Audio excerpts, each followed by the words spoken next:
اعوذ باللہ من الشیطان الرجیم بسم اللہ الرحمن الرحیم وَإِنَّهُ لَعِلْمٌ لِلسَّاعَةِ فَلَا تَمْتَرُنَّ بِهَا وَاتَّبِعُونِي هَذَا صِرَاطٌ مُسْتَقِيمٌ صدق اللہ العظیم۔ 31 جولائی کو میں نے حیات و وفات مسیح کے موضوع پر گفتگو کی تھی، پھر 7 اگست کو نزول مسیح پر گفتگو کی تھی۔ یہ گفتگو مکمل نہیں ہوئی تھی، میں آج اس کی تکمیل کرنے جا رہا ہوں۔ حضرت عیسیٰ علیہ السلام کی دوبارہ آمد کا تعلق ہے، اس کے ضمن میں قرآن مجید میں جو نص قطعی ہے، وہ نص قطعی یہ ہے انہ لعلم للساعہ فلا تمترن بها۔ حضرت عیسیٰ کا ذکر ہوا ہے سورہ جاسیہ میں، اور وہاں فرمایا گیا ہے کہ یہ عیسیٰ کا دوبارہ آنا قیامت کی علامت ہوگا، یعنی کہ اب قیامت بالکل قریب آ گئی ہے۔ انہ لعلم للساعہ، علم حاصل ہوگا ان کی دوبارہ آمد پر کہ اب قیامت جو ہے وہ سر پر آ گئی ہے۔ اچھا، اس کے ایک اور جو ہے ذرا بالواسطہ دلائل جو قرآن مجید میں آئے ہیں، ایک ان میں سے یہ ہے کہ سورہ آل عمران میں جہاں حضرت مریم کو بشارت دے رہا تھا فرشتہ کہ آپ کے ہاں ایک بیٹا ہوگا، وہ بڑی حیران تھی کہ میرے ہاں کیسے بیٹا ہو جائے گا، ماں کو تو بغیہ، میں تو کوئی بدکار عورت تو نہیں ہوں، نہ میری کوئی شادی ہوئی ہے ابھی۔ تو اس میں جو باتیں بیان کی تھی فرشتے نے، وہ جو بیٹا ہوگا اس کی کیا شان ہوگی، اس میں یہ الفاظ بھی آتے ہیں وَيُكَلِّمُ النَّاسَ فِي الْمَهْدِ وَكَهْلًا، وہ باتیں کرے گا، لوگوں سے گفتگو کرے گا جبکہ وہ پنجھوڑے میں ہوگا، بچہ ہوگا، گود میں ہوگا، اور کہل کے وقت، کہل کہتے ہیں جب آدمی عمر میں جو ہے 40-45 سے بھی اوپر ہو جائے۔ آپ پہلے طفل کہتے ہیں، پھر جوان کہتے ہیں، وہ عربی زبان میں شاب کا لفظ آتا ہے، بہت جوان، بڑی اچھی صحت میں ہے، اس کے بعد پھر ظاہر بات ہے ڈلوان شروع ہوتی ہے، یہ کہل ہے۔ جب بڑھاپے کے آثار شروع ہوتے ہیں، بال سفید ہونے شروع ہوتے ہیں، تو یہ قبول۔ اب سوال یہ ہے اس گھوڑے میں بات کرنے، یہ تو معجزہ ہے، لہذا اس کا ذکر یہاں پر مناسب ہے۔ یہ بڑے ہو کر بات کرنے کی کیا ضرورت تھی کہنے کی، وہ تو سبھی کرتے ہیں انسان۔ یہ اسی لیے کہ معلوم ہو کہ کہولت بھی انہیں آئے گی آپ، حالانکہ آپ کو معلوم ہے سب مانتے ہیں، عیسائی بھی مانتے ہیں، سب مانتے ہیں۔ 33 برس کی عمر میں انہیں اٹھا لیا گیا، اس دور میں تو کہولت آئی نہیں، اس لیے قرآن ذکر کر رہا ہے۔ اور یہ بات جو ہے دوسری مرتبہ آئی ہے، یہ سورہ المائدہ میں آیت نمبر 110 وَتُكَلِّمُ النَّاسَ فِي الْمَهْدِ وَكَهْلًا، صرف یہ ضمیر کا فرق ہے، وَيُكَلِّمُ النَّاسَ فِي الْمَهْدِ وَكَهْلًا، اور وَتُكَلِّمُ النَّاسَ فِي الْمَهْدِ وَكَهْلًا یہ ہے جب قیامت کے دن اللہ تعالیٰ حضرت عیسیٰ سے سوال کریں گے، اے عیسیٰ ابن مریم، کیا تم نے میری اجازت سے اور میری تائید سے یہ معجزے نہیں دکھائے، یہ معجزے نہیں دکھائے، میں نے تم پر یہ فضل نہیں کیا؟ اور یہ گویا کہ بالواسطہ عیسیٰ کے ماننے والوں سے خطاب ہے کہ اللہ تعالیٰ کے کتنے بڑے بڑے احسان ہوئے، اور اسی میں تم بات کرتے تھے لوگوں سے پنگھوڑے کے اندر بھی اور کہولت کی عمر میں بھی۔ تو یہ کہولت کی عمر کب آئی؟ حضرت عیسیٰ علیہ السلام۔ تو اس کے بغیر تو ممکن ہی نہیں ہے کہ وہ دوبارہ دنیا میں آئے، پھر ان کے اوپر وہ عمر آئے اور اس عمر کے اندر بھی وہ بات کریں گے۔ تو یہ میرے نزدیک قرآن مجید کے اندر دلائل ہے اس چیز کے کہ حضرت عیسیٰ علیہ السلام کی دوبارہ جو ہے آمد ہوگی۔ اب اس ضمن میں چاہتا ہوں کہ آج خاص طور پر جو الساعہ کی اور جو علامتیں قرآن میں آئی ہیں، یہ ضمنی مضمون ہو جائے گا، لیکن بہرحال یہ بھی ایک معلوماتی مضمون ہے کہ ایک تو یہ قیامت کی بڑی نشانیوں میں سے حضرت عیسیٰ کا دوبارہ آنا، اور کیا کیا جو ہے باتیں بیان ہوئی ہیں وہ ذرا غور سے سن لیجیے۔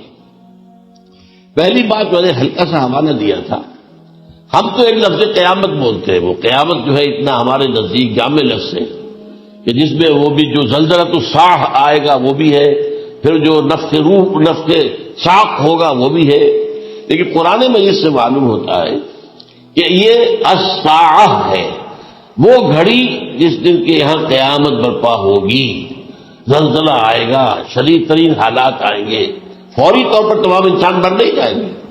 جو ہے اس کا نقشہ جو کھینچا گیا ہے، یا ایھا الناس اتقوا ربکم، ان زلزلۃ الساعۃ شیء عظیم یوم ترونها تذهل كل مرضعة عما ارضعت وتضع كل ذات حمل حملها وترى الناس سکارى وما هم بسکارى ولكن عذاب اللہ شدید۔ اے لوگوں ڈرو، اللہ کا تقوی اختیار کرو، اس لیے کہ قیامت کا زلزلہ بہت سخت شے ہے، بہت بھاری شے ہے۔ ان زلزلۃ الساعۃ شیء عظیم، جب پہاڑ چل رہے ہوں گے اور جو ہے انسان جو ہیں گے وہ جس طرح پروانے ہوتے ہیں، پتنگے ہوتے ہیں، ایسے اڑ رہے ہوں گے انسان، اور اس میں یہ بھی حال ہوگا کہ لوگ جو ہے ہر جو دودھ پلانے والی ہے وہ اپنے بچے کو بھول جائے گی، ظاہر بات ہے کہ اپنی پڑی ہوئی ہے مصیبت، حالانکہ سب سے زیادہ محبوب ترین شے دنیا میں اس سے اونچی محبت نہیں ہو سکتی جو ماں کو اپنے دودھ پیتے بچے سے ہوتی ہے، وہ بھول جائے تذہل کل مرضعۃ عما ارضعت، اور تمہیں ایسا محسوس ہوگا کہ لوگ کسی نشے کی کیفیت میں، یعنی وہ بدحواس ہو گئے، لیکن یہ کہ وما هم بسکارى، اور وہ مدہوش نہیں ہوگی، ولکن عذاب اللہ شدید۔ تو یہ ہے زلزلۃ الساعہ، وہ ایک خاص وقت جو ہے، ایک خاص گھڑی جس میں کہ یہ ہونا ہے۔ اس کے علاوہ قرآن مجید میں القارعہ وما ادراک ما القارعہ یوم یکون الناس کالفراش المبثوث وتکون الجبال کالعہن المنفوش۔ اب یہ کیا ہے؟ یہ نفسہ قیامت، یہ وہی الساعہ، القارعہ الساعہ۔ اسی کے ساتھ قرآن میں آتا الواقعہ، اذا وقعت الواقعۃ لیس لوقعتها کاذبہ، یہ خافضۃ رافضہ، یہ الفاظ سورہ واقعہ میں ہے۔ اسی طریقے سے اور جو الحاقہ والحاقہ وما ادراک ما الحاقہ، یہ تمام جو الفاظ قرآن مجید میں آئے ہیں یہ آئے ہیں الساعہ کے لیے، قیامت کے لیے نہیں۔ قیامت میں بعد میں بتاؤں گا آپ کو۔ چنانچہ 3 نفخے ہیں جو قرآن سے ثابت، نفخ فی الصور، اور اس نفخ فی الصور کا یہ عالم ہوگا یوم ينفخ فی الصور ففزع من فی السماوات ومن فی الارض الا من شاء اللہ، جس دن پھونکا جائے گا سور میں، اور اس وقت صورتحال یہ ہو جائے گی کہ جو بھی آسمانوں میں زمین میں ہے سخت پریشانی اور سخت پشیمانی اور ایک طرح کے مرعوبیت اور خائف ہو کر رہ جائیں گے، الا ان کے کہ جن کو اللہ چاہے، اس کے کوئی ملائکہ مقربین ہوں گے۔ من فی السماوات فی الارض ہے، اس لیے ساتھ ہی یہ کہہ دیا گیا ہے، لیکن یہ باقی پورے لوگوں کے اوپر، پوری مخلوقات کے اوپر ایک جو ہے گھبراہٹ کی کیفیت طاری ہو جائے گی۔ تو یہ ہے پہلا فضا۔ دوسرا فضا کیا ہے؟ فضا ساق کہتے ہیں آدمی کا بے ہوش ہو جانا۔ یہ دوسری مرتبہ جب سور پھونکا جائے گا، وَنُفِخَ فِي الصُّورِ فَصَعِقَ مَن فِي السَّمَاوَاتِ وَمَن فِي الْأَرْضِ إِلَّا مَا شَاءَ اللَّهُ، یہ ہے کہ اس کے بعد وہ سب کے اوپر موت طاری ہو جائے گی۔ یہ دوسرے سور پھونکے جانے کے بعد پھر ثُمَّ نُفِخَ فِيهِ أُخْرَىٰ، پھر ایک مرتبہ اور پھونک ماری جائے گی، یہ تیسرا ہو رہا ہے۔ فَإِذَا هُمْ قِيَامٌ يَنظُرُونَ، تو اچانک سب کے سب کھڑے ہوں گے اللہ کی طرف دیکھتے ہوئے۔ اب یہ جو ہے یہ ہے یوم القیامہ، قام یقوم قیامتاً، کھڑا ہونا، کیونکہ اس دن یوم یقوم الناس لرب العالمین، جس دن کے تمام انسان جو ہے کھڑے ہو جائیں گے اپنے رب کے حضور میں، جس کا نقشہ کھینچا گیا ہے اذا دکت الارض دکا دکا وجاء ربک والملک صفا صفا۔ تو یہ سب کے سب انسان بھی جو ہے موجود ہوں گے، فرشتے صفے باندھے ہوئے ہوں گے، اور اللہ تعالیٰ جو ہے اپنے خاص عرش کے ساتھ یحمل عرشہ ثمانیہ، 8 فرشتے اس عرش کو اٹھائے ہوئے ہوں گے جبکہ یہ آسمان پھٹے گا اور اس روئے ارضی پر اللہ تعالیٰ کا نزول ہوگا۔ یہ جو ہے ہمارا یوم القیامہ یہاں ہے، یوم القیامہ ہی میں جو فیصلے ہونے یہاں ہونے، قصہ زمین برسر زمین، جو نیکیاں تم نے یہاں کمائی ہے یا جو بدیاں تم نے یہاں جن کا ارتکاب کیا کا فیصلہ یہاں ہوگا۔ اس کے بعد واللہ عالم کچھ اور بھی چیزیں ہیں، لیکن یہ کہ وہ سب عام طور پر لوگوں کے علم میں نہیں ہے، میں نہیں چاہتا کہ خام خواہ کسی نئی بات سے کوئی جو ہے ذہنوں کے اندر کوئی شبہات پیدا ہو جائے، لیکن یہ چیزیں جو میں نے آپ سے کی از قرآن ثابت ہے، اسی زمین پر اترنا ہے۔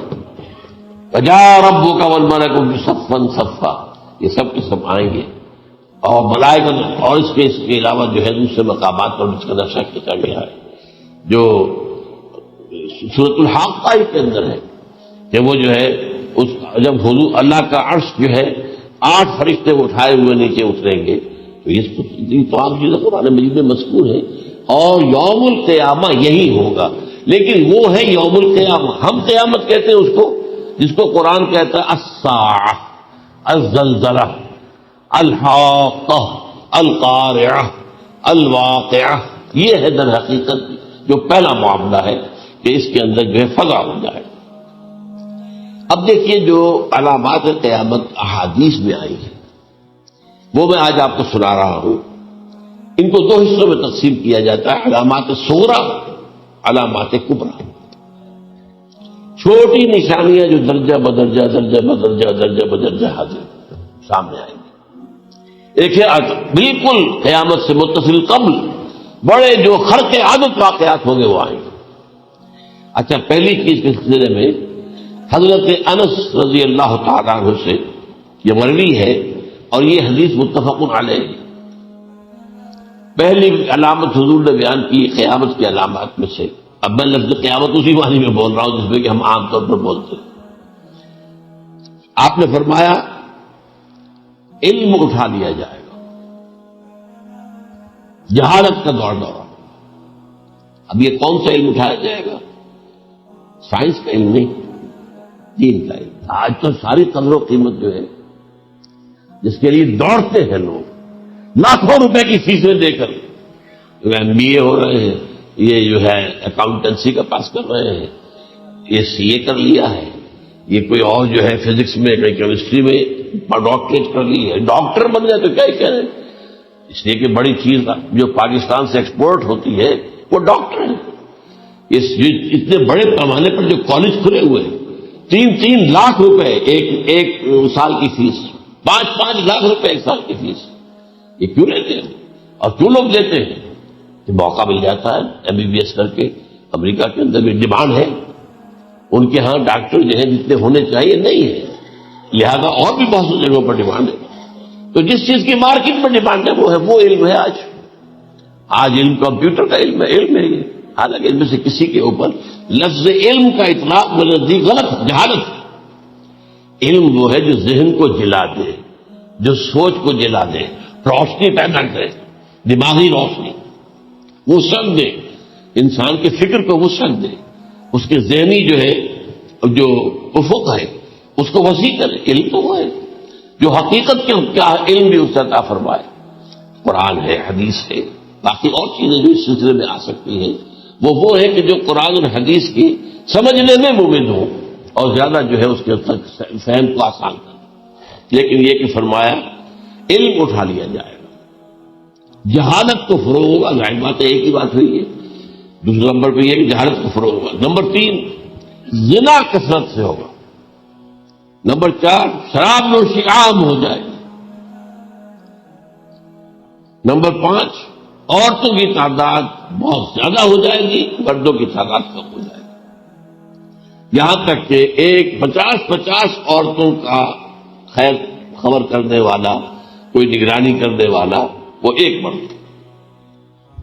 اچھا، یہ تو ہے ایک حدیث جو میں نے آپ کو بیان کر دی، متفق علیہ، یہ بخاری اور مسلم دونوں میں ہے۔ دوسری حدیث بخاری کی ہے، اس کو حضرت ابو ہریرہ رضی اللہ تعالیٰ عنہ نے روایت فرمایا ہے، قیامت آئے گی جب امانت ضائع ہو جائے گی۔ آج ہمارے ہاں امانت میں ضائع ہونے کا جو نقشہ ہے شاید پوری دنیا میں کہیں اور نہیں۔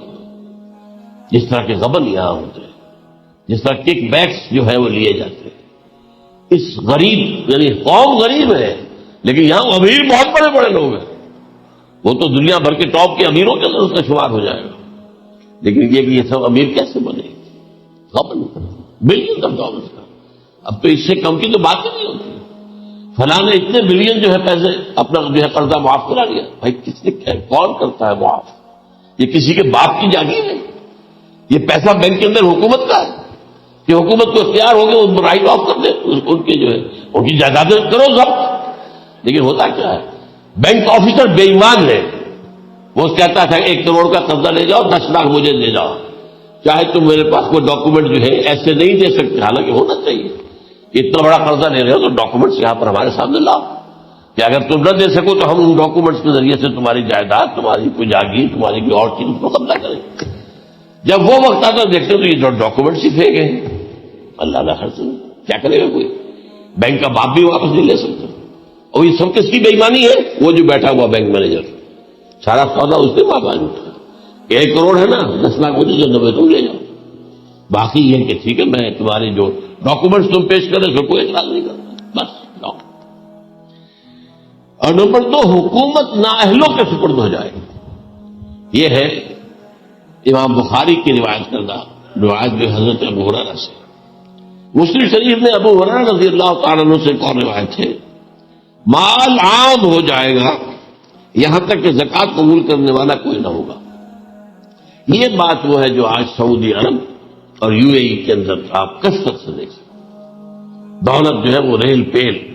ابھی تھوڑا سا آیا ہے معاملہ خاص طور پر دبئی میں، کیونکہ وہاں بہت زیادہ کنسٹرکشن ہو رہی تھی. تو پوری دنیا میں آپ کو معلوم ہے کہ جو ریئل اسٹیٹ کہلاتا ہے اس کا حال بہت پتلا ہے، لیکن وہاں پہ دولت تو ریل پیل ہر جگہ پر.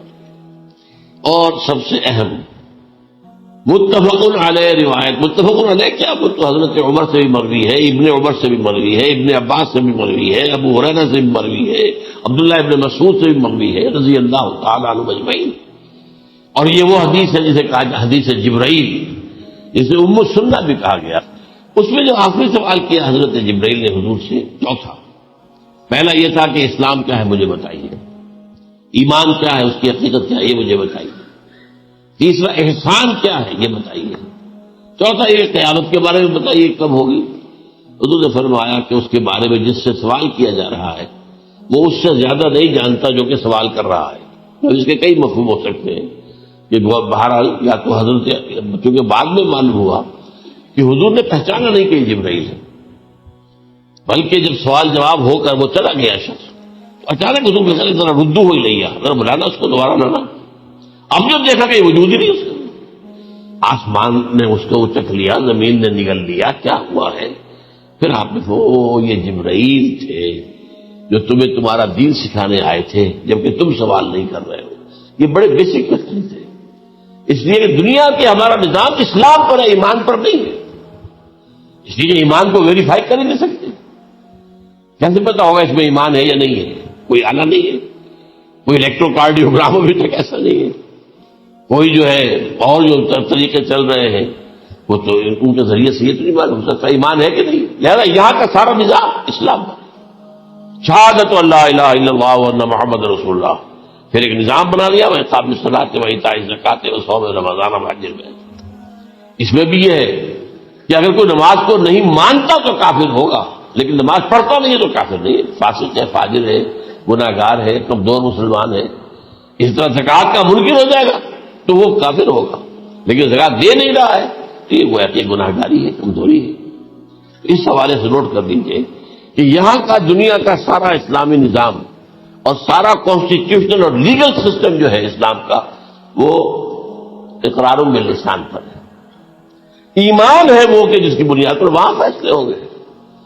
یہاں کوئی شخص مسلمانوں کا بڑا لیڈر ہے، بڑا علامہ ہے، بڑی اس کی قدر و منزلت ہے، اس کے ہاتھ چومے جا رہے ہیں، پاؤں چومے جا رہے ہیں، ہو سکتا ہے وہاں کہا جائے دفع ہو جاؤ، تمہارے دل میں ایمان نہیں تھا، تم نے یہ سب کچھ کیا تھا اس لیے کہ کہا جائے کہ بڑے عالم ہو، اور یہ کہا جا چکا فقط قیل.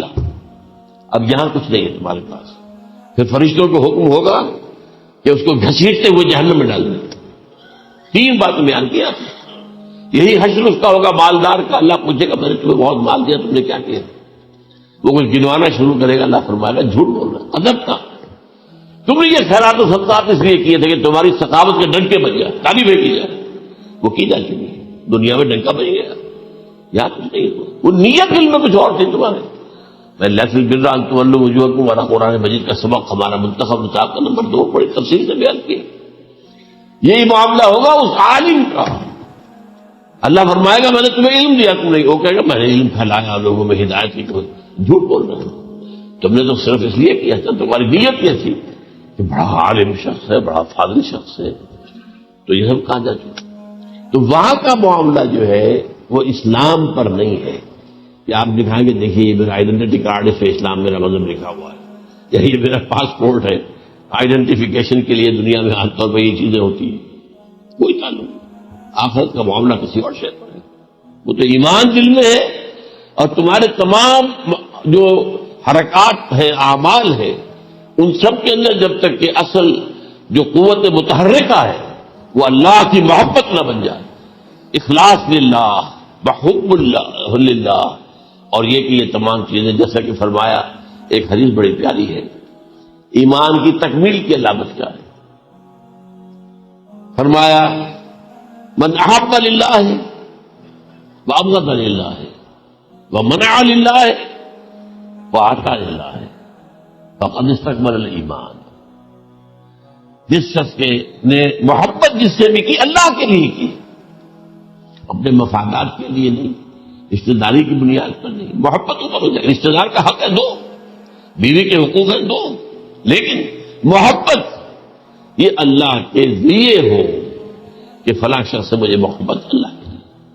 اور اگر نفرت رکھی تو اللہ کی وجہ سے رکھی، اس لیے رکھی کہ وہ اللہ کے دین سے دور ہے، وہ اللہ کے راستے پر نہیں آ رہا ہے، وہ فسق و فجور کی جو ہے زندگی میں آ رہا. اس میں بھی یہ ہے کہ یہ نہیں ہے تعلق قطع کر لو، تعلق قطع کرو گے تو تبلیغ اور اصلاح کا موقع کہاں رہے گا، لیکن دلی محبت نہیں ہوگی اس میں. تو اگر محبت ہے تو اللہ کے لیے، اور نفرت ہے تو اللہ کے لیے، اور کسی کو کچھ دیا ہے تو اس لیے کہ اللہ کا حکم ہے کہ دوں، اور کسی سے کچھ روکا ہے تو اس لیے کہ اللہ کا حکم ہے کہ روکوں، اس کو نہیں دینا ہے. فقد استکمل الایمان، تو اس شخص نے ایمان کی تکمیل کی. یہ ہے اصل جو ڈیسائیڈنگ فیکٹر ہے وہ یہ. اور اس ایمان کی پہلی علامت کیا ہے؟ کیسے معلوم ہو میرے اندر ایمان ہے؟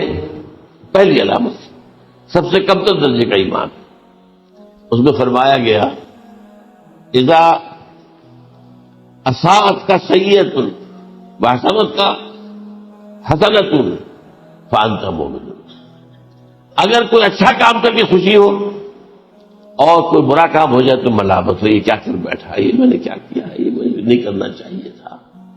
یہ اگر احساس ہے نیکی اور بدی تو تمہارے اندر ایمان ہے.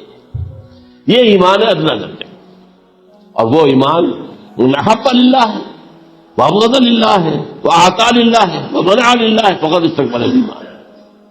اچھا، یہ جو متفق علیہ حدیث ہے جو حضرت جبرائیل کی ہے، اس میں پھر ان کا کہ اچھا اگر آپ مجھے یہ کب ہوگی قیامت نہیں بتا سکتے، اس کی کچھ علامتیں بتائیے. یہ بڑی عظیم کیونکہ یہ تو تمام احادیث کے اندر میں نے عرض کیا نا کہ سب سے زیادہ صحابہ سے منقول ہے. اور آپ نے فرمایا کہ جب لونڈی اپنی مالکہ کو جلے گی اور تم دیکھو گے کہ ننگے بدن ننگے پیر بھوکے ننگے بھیڑوں اور بکریوں کو چلانے والے اونچی سے اونچی عمارتیں بنانے میں ایک دوسرے کا مقابلہ کریں. اذا طلد الامۃ ربتھا، کیا بات ہے، یہ خاص الفاظ کیوں کہے گئے؟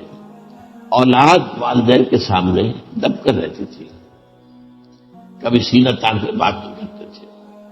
ٹھیک ہے، بات آپ مان نہیں سکتے، ابا جان یہ بات تو میں نہیں کر سکتا. یا فرض کیجئے کہ وہ آپ کو کسی نیکی سے روک رہے ہیں، کسی دینی کام سے روک رہے ہیں، ابا جان یہ تو میں نہیں کروں گا، یہ تو دین کا فرض ہے. یہ کہیں آپ اور ڈٹ کر کہیں اور جمیں اس پر، لیکن یہ کہ کوئی سرکشی کا انداز نہ ہو. ایسا نہ ہو کہ اپنے جناب سینے کو تان کر کے کھڑے ہو جائے، میں نہیں کروں گا، یہ نہیں، یہ غلط ہو جائے. اچھا، اولاد میں بیٹی جو ہوتی تھی وہ زیادہ سبارڈینیٹ، سبمسیو، بات ماننے والی، کہیں بھی سر اونچا نہ کرنے والی.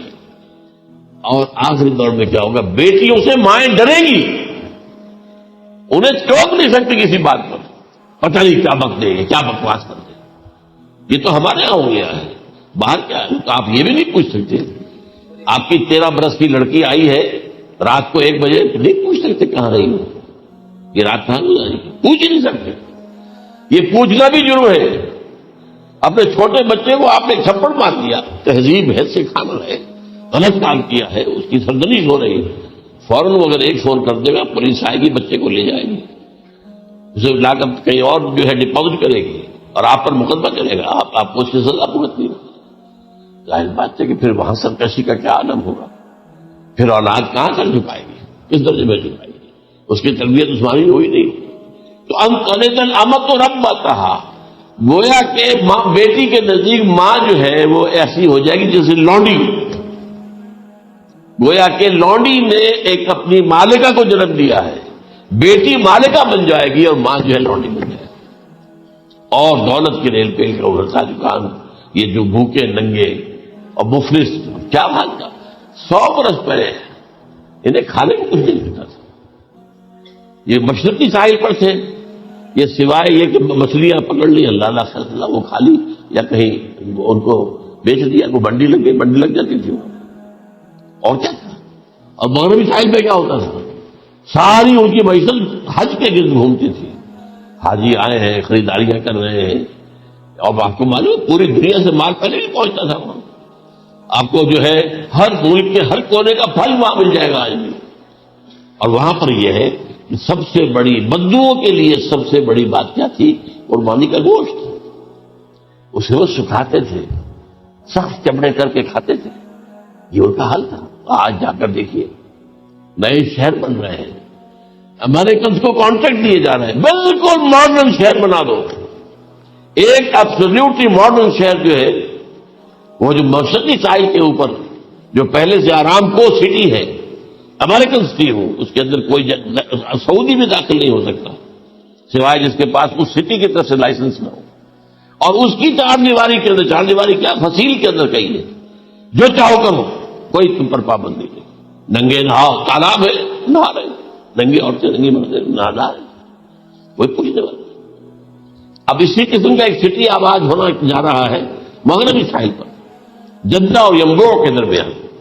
اور اس میں اصل میں جتنی بھی دولت ہے جو پیٹرول کی ہے وہ وہیں پر رکھ لی جاتی ہے امریکہ کے اندر، تاکہ امریکہ جو ہے ایسے ایسے پروجیکٹ بنا کر جب تمہیں دے گا تو اس میں سے پیسے دے گا، وہ نہیں ملتی ان کو واپس. بہرحال یہ تو میں نے ایک جگہ آپ سے ذکر بھی کیا تھا، دی کنفیشنز آف این اکنامک ہٹ مین. وہ کنفیشنز کی بات جو ہے اگر آپ میں سے کسی کو دلچسپی ہو تو اسے پڑھیں کہ کس طریقے سے 1973 کے آئل امبارگو کے بعد جو شاہ فیصل شہید کے زمانے میں ہوا تھا، پھر جس طریقے سے امریکہ نے ان تمام ممالک کو جکڑ لیا ہے، اس کا پورا جو پروسیس کیا تھا وہ سامنے آتا ہے. پر اس کے بعد آتا ہے علامات کبریٰ کا ذکر، بڑی علامت ہے جو کہ بالکل خرق عادت کے انداز میں ہوگی، جن کا معاملہ جو ہے وہ آپ کے ناپ تول میں نہیں آ سکتا. آپ کی کیمسٹری فزکس ان کا جو ہے وہ نہیں کر سکتی ادراک ہوگا یہ قیامت کی. ان میں نمبر 1 کیا ہے؟ ایک بہت بڑا دھواں آئے گا، پوری دنیا کو لپیٹے گا. نمبر 2 دجال کا ظہور ہوگا، جو اپنی خدائی کا دعویٰ لے کر آئے گا اور بنوائے گا. اس کے ہاتھ میں ہو جائیں گے، قبضے میں ہو جائیں گے سارے ذرائع پیداوار کے.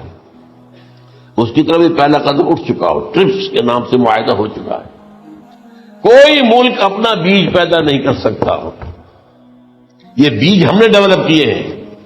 ان کے ڈیولپمنٹ سے پہلے تم 1 بیگھے سے یا 1 ایکڑ سے کتنی گندم لیتے تھے، آج کتنی لے رہے ہیں؟ کس بنا پر؟ جینیٹکس کا جو کام ہم نے کیا ہے اس کی بنا پر ہونا. ہاں تو ہمارا حق ہے، اس کی رائلٹی ہمارے پاس آنی چاہیے. لہذا صرف ان اداروں سے، ملٹی نیشنل سے خریدا جائے گا بیج، اور بیج بھی وہ دیں گے وہ کہ جس سے جو فصل اگے گی وہ بیج نہیں لا سکتے، وہ بیج کا کام نہیں کر سکتے. جیسے آپ کو معلوم ہے کہ آپ کے ہاں جو گوشت کھایا جاتا ہے مرغے کا، تو مرغا وہ جو ہے اس میں مرغا ہو یا مرغی ہو، اس کے اندر کوئی وہ کیفیت ہی نہیں ہے. ان کے انڈے جو ہے ان سے آپ بچے حاصل نہیں کر سکتے. ہے تو انڈا، دیکھنے کو تو انڈا ہے، لیکن وہ بنڈا جو ہے اس سے بچہ تو نہیں حاصل کر سکتے. ایسے ہی وہ گندم کا بیج دیں گے، نظر آئے گی گندم، لیکن اس کے اندر وہ صلاحیت نہیں ہے کہ اس سے جو فصل ہوئے گی اس کا نتیجہ جو ہے وہ بھی آپ لے سکتے. یہ ہونا ہے، اللہ جانے قدم اٹھ رہے ادھر. پھر یہ ہے کہ دابۃ الارض، زمین سے ایک حیوان نمودار ہوگا، زمین شق ہوگی. ابھی میں کہہ رہا ہوں خرق عادت ہے، یہ چیزیں وہ نہیں ہیں جو ہماری کسی حساب کتاب میں جو باتیں پہلے آئی ہیں وہ تو حساب کتاب میں آ رہی ہیں، ساری سمجھ میں آ رہی ہیں، ساری چیزیں مشاہدہ ان کا ہو رہا ہے. لیکن یہ ہے کہ دابۃ الارض، یہ کہتے ہیں کہ کوہ صفا، اس میں تو نہیں ہے حدیث میں، کوہ صفا پھٹے گا اور اس میں سے ایک حیوان دابہ وہ ظاہر ہوگا. تو اسی لیے فرمایا ہے وَإِذَا وَقَعَ الْقَوْلُ وَإِذَا وَقَعَ الْقَوْلُ عَلَيْهِمْ أَخْرَجْنَا لَهُمْ دَابَّةً مِّنَ الْأَرْضِ تُكَلِّمُهُمْ. تو ہم اندر سے پیٹ کے چیر کر زمین کے پیٹ کو ایک حیوان کو برآمد کریں گے جو انسانوں سے بات کرے گا, گفتگو کرے گا. نمبر 4 طلوع الشمس من المغرب. یہ بھی خرق عادت. سورج تو طلوع ہوتا ہے مشرق سے, غروب ہوتا ہے مغرب میں, لیکن اس وقت معاملہ الٹا ہو جائے. یعنی جو کائنات کے اندر جو گڑبڑ ہوگی کہ سمجھ میں بات آتی ہے کہ یہ معاملہ جو ہے یہ تو اس پورے سولر سسٹم کو اگر بدل دیتے ہیں تو مشرق مغرب ہو جانا, مغرب مشرق ہو جانا, یہ سمجھ میں آنے والی بات ہے. اس کے بعد ہے عیسیٰ ابن مریم کا نزول, جس کے بارے میں آج میں نے گفتگو کی ہے تفصیل سے. یہ نزول ہونا ہے, یہ علامات قیامت میں سے حضور نے بیان فرمایا ہے, اور قرآن مجید کی جو اصطلاحات ہیں اس کے حوالے سے میں نص قطعی جو ہے وہ میں آپ کے سامنے رکھ چکا ہوں. پھر یاجوج ماجوج کا ایک معاملہ ہے, یہ میں ابھی اس وقت زیادہ اس پر بات نہیں کر سکتا. حضرت عیسیٰ علیہ السلام کے نزول کے بعد 2 کام ہو گئے. یہودیوں کا قلع قمع ختم, تمام کی ملک ایک ہم تو یہ ہونا ہے. اور نمبر 2 عیسائیت کا ختم ہو جانا. عیسائیت کی نفی کر دیں گے, بھائی میں تم مجھے خدا کا بیٹا بنائے بیٹھے ہو, میں تم خدا کا بیٹا نہیں ہوں, میں تو اس کا بندہ ہوں, رسول. میں نے تم سے کب کہا تھا کہ مجھے خدا کا بیٹا بناؤ. نمبر 2 یہ کہ وہ خنزیر کو قتل کر دیں گے. یعنی یہ تم نے خنزیر کب سے کھانا شروع کر دیا؟ میں تو تم کو نکاح اجازت دے کر گیا تھا, یہ تو شریعت موسوی میں حرام تھا, اور میں کہہ کر گیا تھا کہ یہی شریعت تم پر لاگو رہے گی. ہاؤ کم تم نے کیسے کی؟ آج بھی بہت سے رومن کیتھولکس جو ہے وہ سور نہیں کھاتے, وہ ہے ان کے اندر کچھ نہ کچھ بات جو ہے جو حضرت عیسیٰ کی تعلیمات کا کچھ اثر ان کے ہاں ہے. میں تو ایک مرتبہ یہ 1971 کی بات ہے, 4-5 دن کے لیے برسلز میں رکا تھا, اس لیے کہ وہاں مجھے ایک صاحب نے خط لکھا تھا کہ وہاں ایک نوجوان ہے ابھی اس ایمان لایا ہے اور اس کے کچھ مسائل ہیں, ہم کوشش کر رہے ہیں کہ مسائل حل کریں, آپ بھی جا رہے ہیں. میں انگلینڈ جا رہا تھا تو واپسی پر آپ ان کے یہاں چند دن ٹھہرے. میں حیران ہوا, ویسے اس نے مجھے اپنے گھر ٹھہرایا نہیں, اس لیے کہ ماں باپ تو اس کے کرسچن تھے, اور پولیس کا چیف آفیسر اس کا باپ تھا, چیف آف پولیس فورس. اس نے مجھ سے 1 دن کھانے پہ بلایا, ویسے ہوٹل میں ٹھہرایا مجھے. اس نے کہا آپ اطمینان سے یہاں کھانا کھائیں, اس گھر میں نہ آج تک کوئی شراب کی بوند آئی ہے اور نہ ہی کوئی بوٹی آئی ہے سور کی. Roman Catholic. اب اکلوتا بیٹا تھا عبدالعزیز, اس نے بعد میں نام رکھا, وان کینٹر اس کا نام تھا جو کہ اوریجنل تھا. پھر اس نے نام رکھا عبدالعزیز وان کینٹر, پرانا نام بھی حالت. نہایت خوبصورت, 28 سال کی عمر تھی, اور اس وقت میں نے دیکھا تھا کہ اس کی فقہی معلومات جو ہے میری معلومات سے 10 گنا زیادہ. اس کی وجہ کیا ہے؟ وہ گیا تھا موراکو میں ایز اے ٹیچر ملازمت کرنے, پیسہ کمانے. وہاں وہ مسلمانوں سے اس کا ہوا ضبط ہوا, اسلام کی تعلیمات سامنے آئی, اسلام میں آیا. اب اکلوتا بیٹا ہے, اور ماں باپ جو ہے کرسچن کیتھولکس. جب وہاں سے واپس آیا تو پھر کہتے ہیں کہ ہمارے درمیان ایک معاہدہ ہے, وی آر لیونگ ٹوگیدر, لیکن یہ معاہدہ ہے ہم مذہب پہ بات نہیں کریں گے, بس باقی جو بھی ہے وہ ساتھ رہ رہے ہیں. لیکن میں حیران ہوا, مجھے معلوم نہیں تھا. اچھا اس کے بعد اس نے جب اسلام کا فیصلہ کیا تو اس کے سامنے سوال آیا کون سی فقہ اختیار کروں. تو اس نے بڑی جو ہے تھورو اسٹڈی کی ہے تمام فقہوں کی, کمپیریٹو اسٹڈی. ان کو کرنے کے بعد پھر فائنل فیصلہ اس کا یہ تھا کہ حنبلی فقہ میں اختیار کروں. 4 فقہوں میں سب سے لیٹسٹ حنبلی ہے, یعنی حنفی نمبر 1, پھر مالکی نمبر 2, پھر اس کے بعد شافعی نمبر 3, پھر یہ امام احمد ابن حنبل ہے. اور امام احمد ابن حنبل کے زمانے تک احادیث بہت بڑے پیمانے پر جمع ہو چکی تھی, جبکہ ابھی حضرت امام ابو حنیفہ کے زمانے میں کوئی اتنا زیادہ جو ہے حدیث کا بھی ذخیرہ نہیں بنا تھا.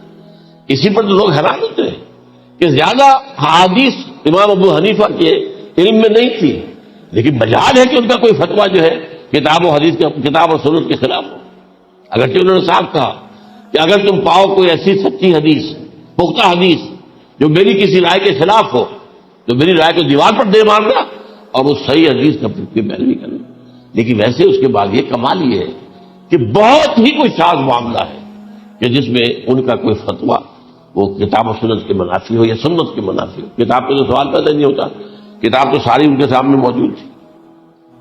اس کے بعد یہ ہے کہ یاجوج ماجوج جیسے میں بتا رہا تھا آپ کو کہ جب عیسائیت بھی ختم ہو گئی، یہود ویسے ختم ہو گئے، استیصال ہو گیا، جڑ کٹ گئی. اب عیسائیت گویا کہ اسلام میں ضم ہو گئی. عیسائیت بدلنے کے مذہب ختم، یہودی خود ختم. اب یہ طاقت کتنی ہو جائے گی؟ تقریباً 2/3 نہیں آ گئی. تمام اب عیسائی 2 ارب کے قریب ہے، 1 ارب 90 کروڑ ہو گئی. مسلمان بھی دونوں کو جوڑ لیجیے کتنے ہو گئے؟ 6 ارب کل آبادی ہے. لیکن اس کے بعد آتا ہے یاجوج ماجوج کا خروج. یہ یاجوج ماجوج میرے نزدیک چائنا اور رشیا ہے.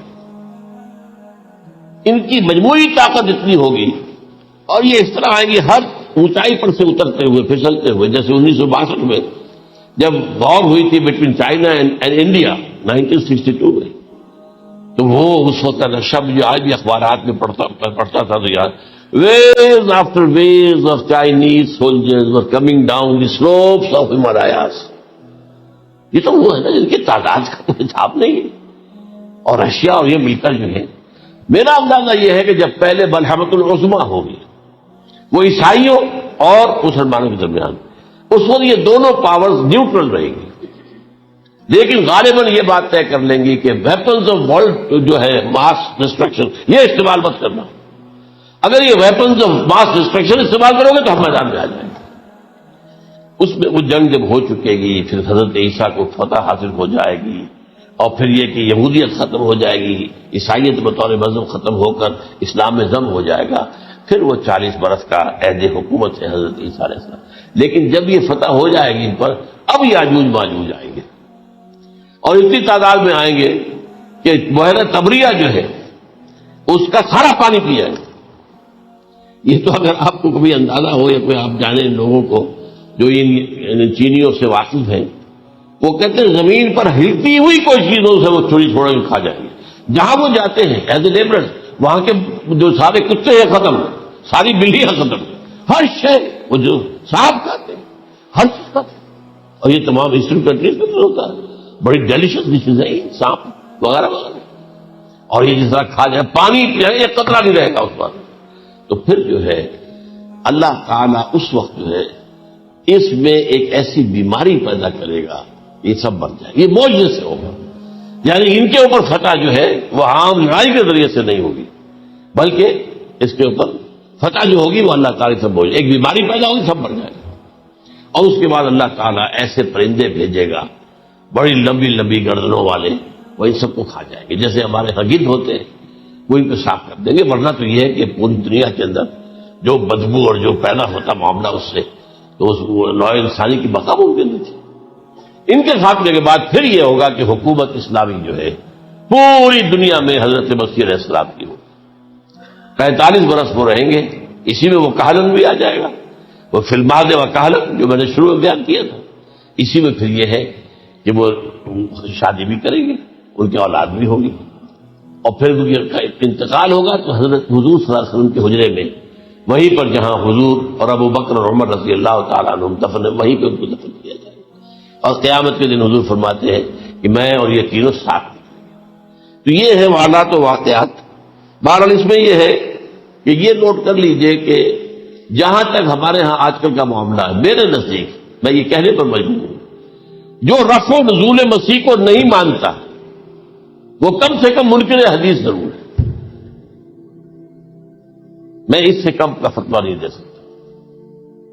اب یہ ہے کہ جو لوگ مہدی کو نہیں مانتے ان کا معاملہ میں مختلف سمجھتا ہوں. چند منٹ لے رہا ہوں آپ کے وہاں، اس لیے کہ ان کی حدیثیں صحیح ہے میں نہیں ہے، بخاری مسلم میں نہیں.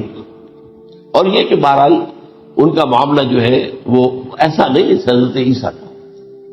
حضرت عیسیٰ کے آنے کا جو کچھ ہوگا وہ تو میں نے آپ کے سامنے بیان کر دیا. لیکن یہ ہے کہ حضرت مہدی ہمارے نزدیک اس میں خلق عادت کوئی ہے ہی نہیں. جیسے ہر صدی کے مجدد ہوتے ہیں، آخری صدی کے مجدد وہ ہوں گے، اور میرے نظر یہی آخری صدی ہے، اور اسی میں حضرت مہدی کا ظہور ہو جانا۔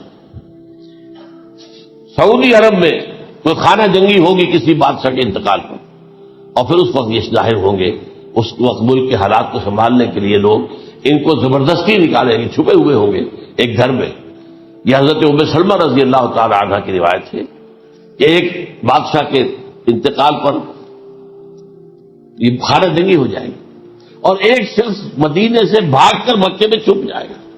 یہ تو ہے ان کے الفاظ، میں توجیہ کر رہا ہوں۔ یہ لوگ ان کی طرف دیکھ رہے ہوں گے کہ یہ جو وقت آیا ہے فتنے کا ہماری قوم پر، ہمارے ملک پر، تو ان کی شخصیت ایسی ہے کہ یہ بیچ میں آئیں، صلح صفائی کرائیں، اور وہ جو ہے اس ذمہ داری سے بچ کر بھاگیں گے اور جا کر مکے میں چھپ جائیں گے۔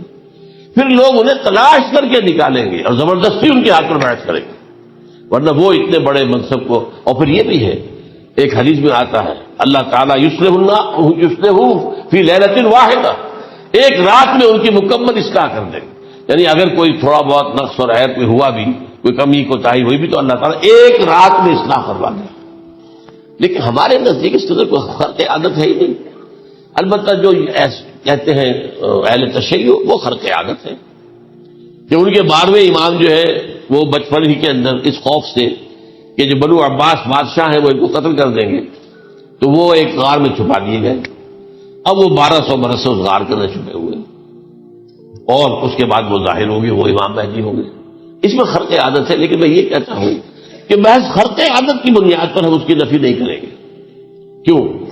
کیا ہم یہ نہیں مانتے کہ اصحاب کہف 300 برس تک سوئے رہے؟ یہ کیا عام بات ہے؟ حضرت عزیر علیہ السلام اللہ نے انہیں موت دی، موت، اور 100 برس کے بعد زندہ کر کے اٹھا لیا۔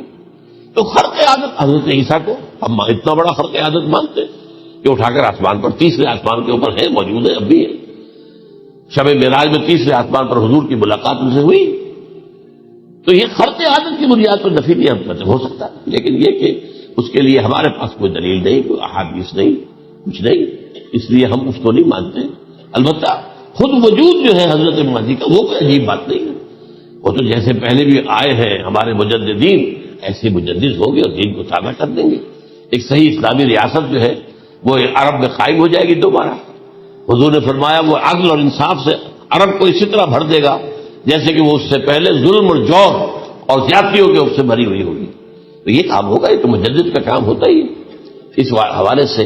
لیکن بہرحال میں نے پھر بھی کہا کہ اگر احادیث کی کمزوری کی وجہ سے کہ صحیح عین میں نہیں ہے، اگر کوئی شخص انکار کرے تو مجھے کوئی اعتراض نہیں ہے، ٹھیک ہے۔ لیکن جو حضرت عیسیٰ کے نفع سماوی اور حضرت عیسیٰ کے نزول کا انکار کرتا ہے، وہ کم سے کم، میں انہیں اور آگے کوئی فتویٰ نہیں دیتا کہ وہ کافر ہو گئے یا یہ ہو گئے یا وہ ہو گئے، لیکن منکر حدیث کے لائن میں تو وہ لازماً کھڑے ہو گئے، کیونکہ اتنی واضح پکی حدیثیں ہیں حضرت مسیح کے نزول کی، اور علامات قیامت میں جس طرح ان کا ذکر آتا ہے کہ اس سے انکار جو ہے، تو جب تک آپ پوری حدیث کے ذخیرے کا انکار نہ کریں اس وقت تک ممکن نہیں ہے۔ اقول قولی ھذا واستغفر اللہ لی ولکم ولسائر